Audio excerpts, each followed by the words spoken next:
कोणी नाही रडलं ना? सगळ्यांनी हसायचं, शाळेत यायचं आहे, शाळा चुकवायची नाही. आज कंटाळी उद्या म्हणाल शाळेत जायचं आणि काही नाही ते म्हणते की आपण शाळेत घरी कंटाळा येतो. तेव्हा सगळ्यांना तुम्ही अगदी थोडक्यात कधीतरी गोष्ट सांगायला मी तुमच्याकडे येणार आहे. आता सगळ्यांना शुभेच्छा देतो. पहिला दिवस शाळेचा, रोज शाळेत यायचं, शाळा चुकवायची नाही, वेळेवर शाळेत यायचं आणि वेळेवर घरी जायचं आणि मोबाईल खेळायचा नाही अजिबात. मोबाईल कोण कोण खेळतं रे? मोबाईलवर कोण कोण खेळतं? अरे सगळे खेळतात ना मोबाईलवर. मोबाईलवर नाही खेळायचं. हा मग ती चांगली आहे मुलगी सांगण्याची. बाकी सगळे लाजतात. तर मोबाईलवर खेळायचं नाही, इकडे खेळायचं. आता पाऊस आहे, बाहेर खेळता नाही येणार. वर्गातल्या वर्गात शाळेत काय खेळतंय तेवढं खेळायचं, पण खेळण्यासाठी अभ्यास करण्यासाठी शाळेत यायचं. सगळ्यांना मी शाळेचा पहिल्या दिवसाला मी सगळ्यांना शुभेच्छा देतो आणि त्यांच्या कायमस्वरूपी स्मरणात राहील की नाही. केव्हा तरी त्यांना आठवेल की मी जेव्हा माझ्या शाळेमध्ये पहिलं पाऊल टाकलं, माझं पहिलं पाऊल मॅडमनी काय केलं, एका पेपरवरती त्यांनी ते तसंच जपून ठेवणार आहे त्या मॅडम. आणि ते जेव्हा तुम्हाला तुमच्या पालकांना बघायला मिळेल तेव्हा त्यांना किती आनंद होईल. माझ्या शाळेचं पहिलं पाऊल मी जेव्हा माझ्या स्मरणामध्ये कायमस्वरूपी ठेवेन, तर जेव्हा मी मोठा होईल भविष्यामध्ये, म्हणजे प्रत्येक स्टेप्स तुम्ही पुढे जाणार आहे. पहिली झाल्यानंतर कितीला जाणार तुम्ही?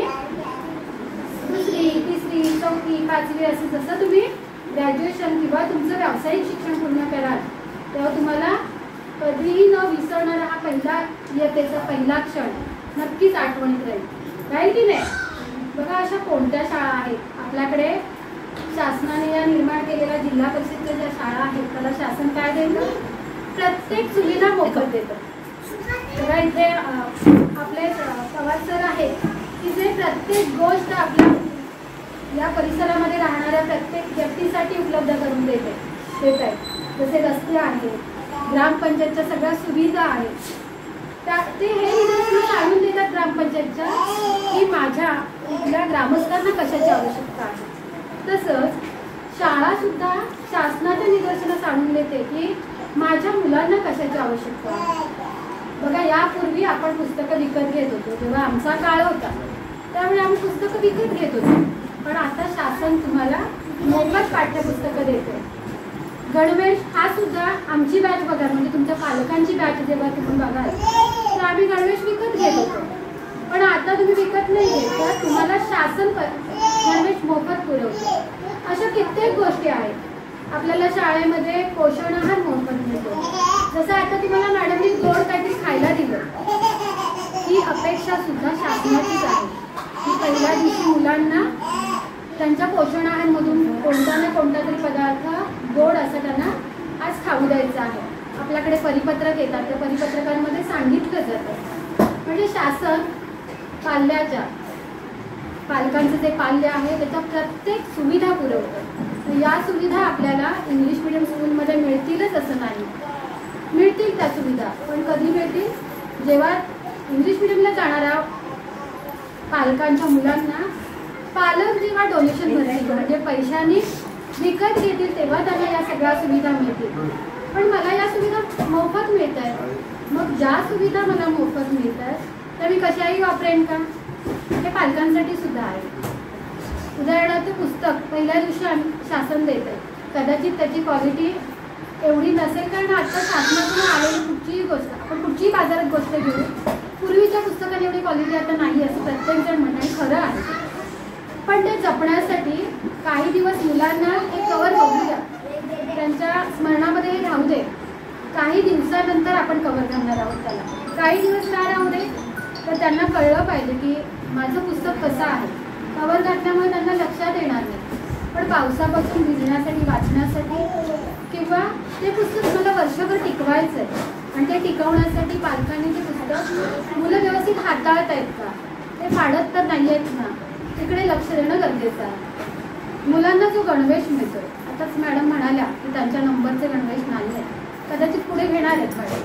त्यामुळे जोपर्यंत गणवेश मिळणार नाही तोपर्यंत माझ्याकडे जे कपडे आहेत ते स्वच्छ मुलांना शाळेत घालून आपण पाठवलं पाहिजे. मुलं कसाही गणवेश कुठेही टाकतात घरी गेल्यानंतर.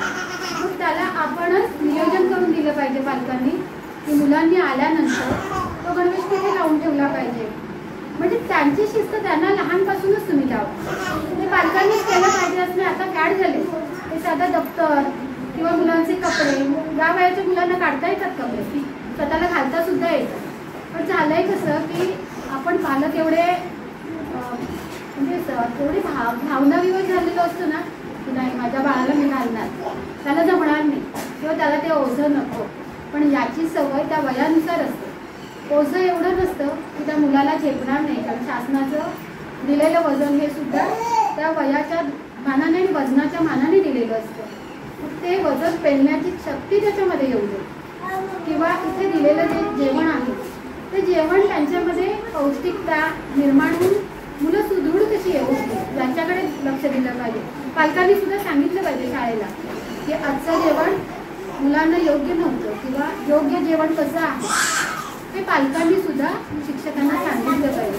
माझ्या मुलांना जे आवडतं तेच मिळेल असं नाही, पण जे मिळेल ते मात्र नक्कीच पौष्टिक असणार आहे. म्हणजे त्यांना जे आवश्यक आहे तेच असणार आहे. दुसरं राहिली गोष्ट गुणवत्ता. मी जिल्हा परिषदच्या शाळेत मुलाला याच्यासाठी घातलं पाहिजे, हे वाक्य पालकांसाठी आहे कारण मुलांना आता कळणार नाही. त्याच्यासाठी घातलं पाहिजे की जिल्हा परिषदमध्ये जे शिक्षक असतात ते प्रत्येक शिक्षक प्रशिक्षणानंतर इथं आलेले असतात. त्यांना अशा प्रकारे निवडलेलं असतं की ते त्यांच्या परीक्षा देऊन पास होऊन इकडे आलेले असतात की ते त्या मुलांना शिक्षण देण्यासाठी केपेबल असतात. त्यांचं एज्युकेशन असेल, त्यांचा अनुभव असेल, हा त्या मुलांसाठी जो आवश्यक आहे त्याची चाचपणी करूनच ते शाळेवरती आलेले असतात. म्हणजे आपल्याला जे शिक्षक मिळतात ते प्रशिक्षित मिळतात. जिल्हा परिषदच्या शाळांमध्ये जे शिक्षक मिळतात ते प्रशिक्षित मिळतात. तुम्हाला असं वाटत असेल की माझ्या मुलाला इंग्लिश आलं म्हणजे हुशार नाही, तर मला माझ्या स्थानिक लेवलच्या भाषेतून शिकता आलं पाहिजे. जेव्हा शिकलेली भाषा मला कळेल तेव्हा मला ते अजून जास्त कळेल. म्हणजे आपण जास्त करून शिक्षण कुठे दिलं पाहिजे, स्थानिक भाषेतून दिलं पाहिजे आणि ते जिल्हा परिषदच्या शाळेमध्ये मिळतं. जिल्हा परिषदच्या शाळेमध्ये फक्त पुस्तक शिकवलं जात नाही, तर त्या गुणवत्तेसाठी मुलांच्या स्पर्धा परीक्षा घेतल्या जातात आणि त्या स्पर्धा परीक्षांसाठी शासनाकडूनच 5वी 8वीसाठी स्कॉलरशिप परीक्षा आहे. आणि याच्यासाठी केवळ आपल्या तालुक्याने गेल्या वर्षी सर सांगायला खरंच कौतुक वाटेल की आपल्या तालुक्याच्या ग्रामीण गट शिक्षणाधिकारी शिंदे मॅडम होत्या, त्यांनी प्रत्येक शाळेतून एक मूल मेरिटला आलंच पाहिजे. म्हणजे 5वी इयत्तेचा एक मूल आणि 8वी इयत्तेचं एक मूल.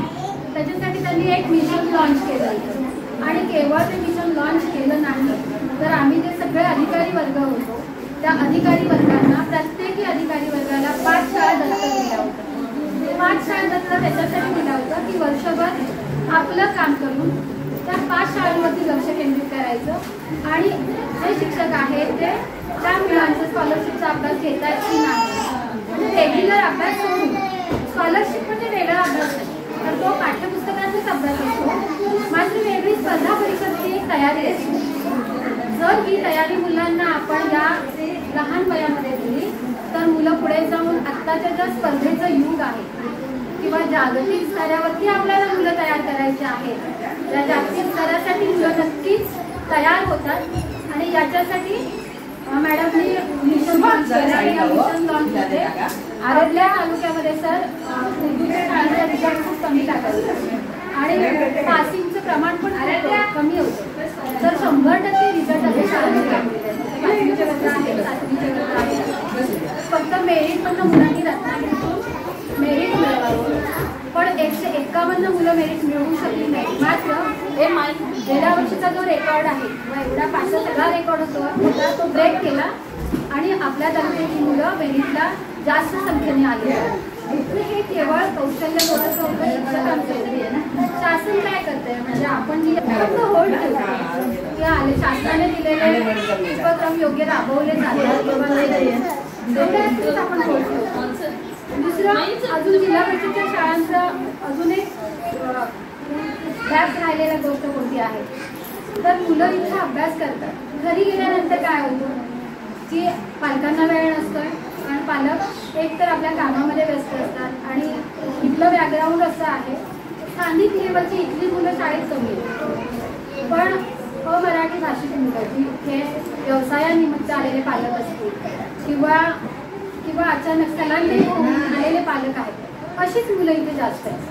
म्हणजे इथे फक्त मराठी भाषिक मुलं नाही आहेत, तर अमराठी अशी मुलं आहेत जी मॅडमला त्यांचा बेस तयार करावा लागतो की त्यांना इथली लँग्वेज शिकवावं. म्हणजे मी जे बोलते ते मुलांना कळावं. अशी कितीतरी मुलं इथे आहेत आता आपल्यासमोर की त्यांना आपण काय बोलतो ते कळत नाही. मग हे शिकवण्याचं काम सुद्धा आखाडे मॅडम करतात. म्हणजे त्यांचं कौतुक करण्यासारखं आहे की त्यांनी सर अमराठी मुलांना सुद्धा आपल्या लेवलला आणून सोडलं. तिथे आता समोर खूप मुलं आहेत मला वाटतं की त्यांना आपली लँग्वेजच कळत नाही.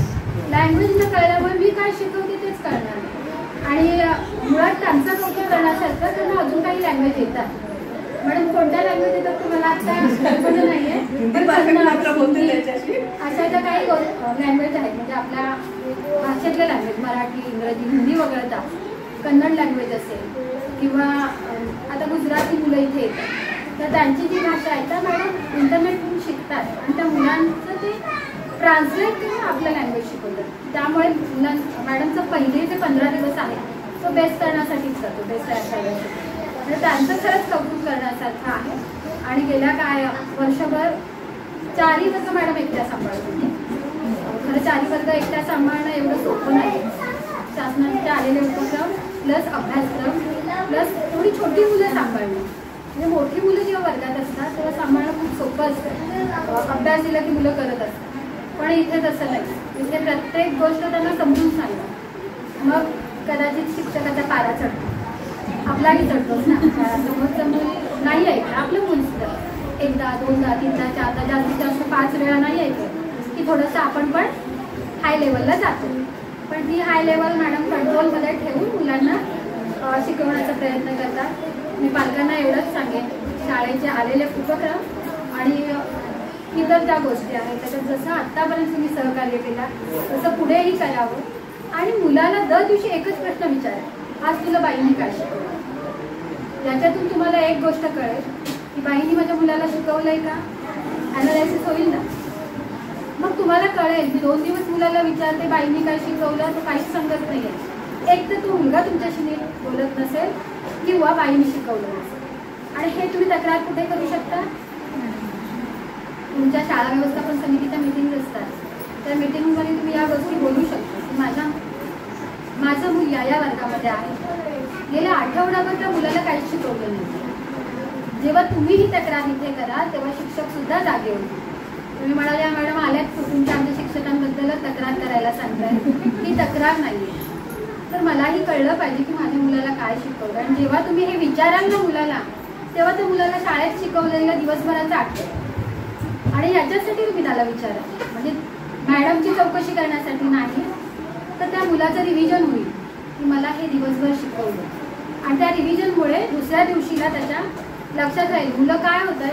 4 दिवस तिकडे दुसरा वर्ग असेल तर 4 दिवसात शिकवलेलं मुलं त्याच प्रखरतेने विसरतात आणि विसरू नयेत याच्यासाठी तुम्ही त्यांना हे करा. आता आपल्याकडे पहिलीचा जो वर्ग आहे त्या पहिलीच्या वर्गासाठी अभ्यासक्रम बदलले, म्हणजे पॅटर्न चेंज झाले. कोणता पॅटर्न चेंज झाला माहिती आहे पालकांना, पहिलीत घातलेल्या पालकांना. आपण आतापर्यंत NCERTचा अभ्यासक्रम शिकतो राष्ट्रीय, आता आपल्याकडे CBSE पॅटर्न आला. म्हणजे जो CBSE पॅटर्न म्हणजे तसा काही वेगळा नाही. पूर्वी फक्त इंग्लिशच्या पुस्तकामध्ये काय होतं, मिनिंग होतं खाली. आता तुम्ही त्यांचं इंग्लिशचं बुक बघितला तर मिनिंग नाही आहे. आणि जी लँग्वेज आहे त्यांची इंग्लिश स्पीकिंग करण्याची, टॉकिंग करण्याची किंवा लिसनिंग करण्याची ती फक्त थोडी हाय केलेली आहे. ती कशासाठी असेल कोणालाच प्रश्न पडला नाही. मी पहिलंच वाक्य बोलले होते, मला माझ्या मुलांना स्पर्धेच्या युगात टिकवायचं आहे, जागतिक स्तरावरती न्यायचं आहे, तर माझी मुलं त्याच्यासाठी तयार झालीच पाहिजे. आणि याच्यासाठी सुद्धा हे पहिलं पाऊल आहे. आणि आता तर धोरणसुद्धा बदललेलं आहे. RTA ॲक्टनुसार आपण अंगणवाडीचा जो वर्ग आहे तो कुठे अटॅच केला आहे, NEPमध्ये अटॅच केलेला आहे. त्यामुळे तिकडून सुद्धा येणारं मूल, तिथे आधी काय असायचं की फक्त बडबड गीतं किंवा मुलांना रमवणं ह्या गोष्टी ज्या होत्या ते जाऊन आता तिकडे बेस तयार केला जाणार आणि ती इयत्ता 3 वयोगटानंतरची आपल्या शाळांना जोडली जाणार. म्हणजे आपल्याला त्याचा आणि मुलांना, का तर मुलांचा आत्ता मेंदू अगदी उपजतच हुशार आहे. का जसं प्रगती होते तसं प्रत्येक जण आपल्या बौद्धिक क्षमतेमध्ये सुद्धा प्रगती करणाराच जन्माला येतो आणि त्यामुळे आताची मुलं सुद्धा त्याचीच जन्माला आलेली आहेत. आपण म्हणतो आमच्या वेळी असं नव्हतं, आमच्या वेळी बौद्धिक क्षमता तेवढी होती. आता बौद्धिक क्षमतेची पातळी सुद्धा वाढलेली आहे आणि त्याच्यामुळे ही मुलं सुद्धा आता हुशार आहेत आणि त्यांना तसं खाद्य मिळावं हीच शासनाची अपेक्षा आहे. आणि दुसरं आत्ताच सर बोलले की मुलं मोबाईल वापरतात का? बघा, मुलं काही गोष्टी करतात त्या काय करतात तिथे स्पष्ट सांगत नाही, तर त्या मुलांमध्ये स्पष्ट वक्तेपणा असला पाहिजे. मुलांनी बिनधास्त येऊन पुढे बोललं पाहिजे. 5 वाक्य तरी त्यांना बोलता आलीच पाहिजे. जर घरी मुलं एवढी बडबड करतात तर इथे का नाही? म्हणजे मुलांचं जे स्टेज डेअरिंग आहे ते वाढलं पाहिजे आणि याच्यासाठी अदर ॲक्टिव्हिटीज आहेत त्या मुलांनी सुरू ठेवल्या पाहिजे. मला वाटतं मी खूप बोलते, मुलं पण बोर होत चालले, बोलायला लागलं की आपल्याला खूप बोलावंसं वाटतं. तर मुलांना मी अजून एकदा शुभेच्छा देईन आणि मुलांना स्पर्धेसाठी तयार करावं आणि पालकांनी सुद्धा मुलांचा शिक्षकांसोबत अभ्यास का घ्यावा. माझं मूल सुद्धा प्रत्येक आईला वाटत होतं नसतं की माझं मूल हुशार आहे, कुठच्याच आईला असं वाटत नाही की माझं मूल खाली राहणार आहे. कुठच्याच आईला किंवा कुठच्याच पॅरेंट्सना वाटत नाही की नाही माझ्या मुलाला ते येत नाही. तर प्रत्येक आईला काय वाटत असतं माझं मूल हुशारच आहे आणि हुशारच आहे, खरोखर हुशार आहे. फक्त त्या हुशारीला योग्य वळण देऊया आपण. आणि आपण यावर्षी 100 डेज प्रशासकीय डेज असे हे की आपण राजकारणी किंवा प्रशासकीय सेवा करणारे अधिकारी, त्याचबरोबर आपल्या आजूबाजूला असलेले वरिष्ठ लोक ज्यांच्यासाठी दिलेले आहेत, कशासाठी तर त्यांनी सुद्धा आपल्या शाळांकडे आपलं जे स्किल आहे किंवा त्यांच्याही लक्षात आलं पाहिजे की माझ्या शाळेला काय आवश्यक आहे आणि ते त्यांनी द्यावं याच्यासाठी दिलेलं आहे. मी या सर्वांना शुभेच्छा देते आणि इथेच थांबते. आणि खरं तर तुम्ही मला ऐकून घेतला तसं मला म्हणायचं आहे. खरंच छान. पवार तर तुमचा वर्गस्थ इकडे आमच्या शाळेला असावा, आतापर्यंत आहे पण पुढेही असावा की दोन शैक्षणिकदृष्ट्या मुलांना आणि पालकांना उपयोगी करेल.